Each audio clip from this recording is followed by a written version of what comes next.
تھے، ان کی بیٹی کی شادی تھی، تو میں کبھی نہیں جاتا ایسے موقعوں پر اس قسم کی جگہ پر، لیکن اس نے میری اتنی منت کی کہ میں شرمندہ ہی ہو گیا۔ میں نے کہا اچھا بھائی میں آ جاؤں گا، اور پھر اس نے مجھے تسلی دلائی کہ وہاں سارا الگ الگ ہے، عورتوں کا انتظام الگ ہے، مردوں کا الگ ہے، پی سی لاہور میں۔ تو میں نے کوئی 30-32 برس کے بعد اس ہوٹل میں قدم رکھا، ماضی کے دھندلکوں میں جھانکتے جھانکتے کتنی صبحیں کتنی شامیں وہاں گزری ہوئی تھیں غفلت کی۔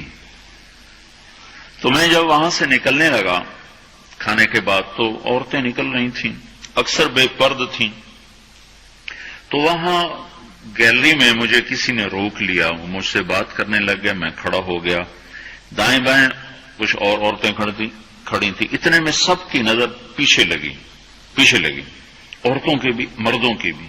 تو مجھے سمجھ میں نہیں آیا کہ یہ نظریں پیچھے کیوں اٹھ رہی۔ کیا دیکھا، میرے قریب سے ایک خاتون گزری جو سر سے لے کر پاؤں تک مکمل برقعے میں، ہاتھوں پہ بھی دستانے تھے اور پاؤں میں جرابیں تھیں، اور ایک بالکل سادہ سا برقع انہوں نے پہنا ہوا تھا۔ جب وہ گزری ہے تو ایک دم سناٹا چھا گیا، سارے عورتوں پر بھی سارے مردوں پر بھی۔ تو مجھے اس وقت خیال آیا کہ یہ حق ہے، یہ سورج جب چمکتا ہے تو ہر ایک کو اس کی روشنی نظر آتی ہے۔ وہ عورت اتنے اعتماد سے گزری، ورنہ ایسے ماحول میں تو جنہوں نے پردے کیے ہوتے ہیں وہ پردے اتار دیتے، سر سے دوپٹے اتار دیتے، وہ اس میں اس طرح گزری، سب کی نظریں شرم و حیا سے جھک گئیں۔ وہ عورتیں جن کے دوپٹے کہیں جا رہے تھے ان کی بھی نظریں شرم و حیا کی وجہ سے جھک گئیں۔ یہ مسلمان عورت کی پہچان ہے، یہ فاطمہ کی بیٹی ہے، یہ خدیجہ کی بیٹی ہے، یہ مغرب کی ننگی بیٹی نہیں ہے کہ جہاں ماں بیٹی کا تصور ختم کر دیا گیا ہے، اب وہ گندگی ہماری طرف پھینکنا چاہتے ہیں، وہ ہمیں یہ گند چاٹنے پر لگانا چاہتے ہیں، اور ہم اللہ کی منت کر رہے ہیں یا اللہ تو اس نظام کو توڑ دے۔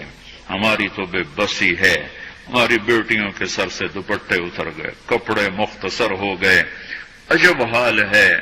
حیا پتہ نہیں کہاں ہی روٹ کے چلا گیا، نظر ہی نہیں آتا۔